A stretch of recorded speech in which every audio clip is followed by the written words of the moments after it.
Okay, so today I'm going to do another video on the latest tool that we got here at P2R, which is our rear main seal install tool.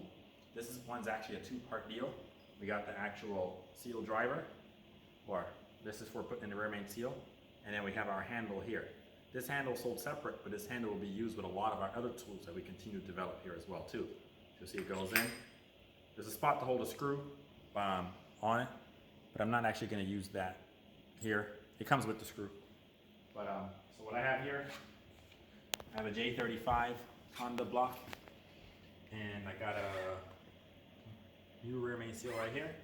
I'm just going to basically show you how easy it is to install with the tool. I already put a little oil on the seal to make it a little easy. Let me just get it over the lip with a crank.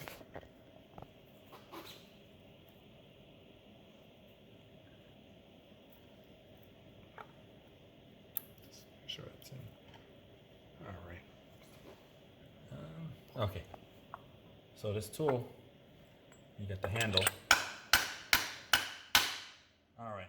So once you hear that noise of the seal touching pretty much the rear main seal housing, you know you've basically reached the end of the tool. This tool, as you see, it can stay right on there because it's made perfectly sized to fit right over the crank and bottom out once the seal is fully installed.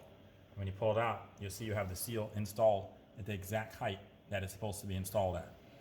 If you look at our thing, we have the nice groove here, which is for the perfect final position of the rear main seal.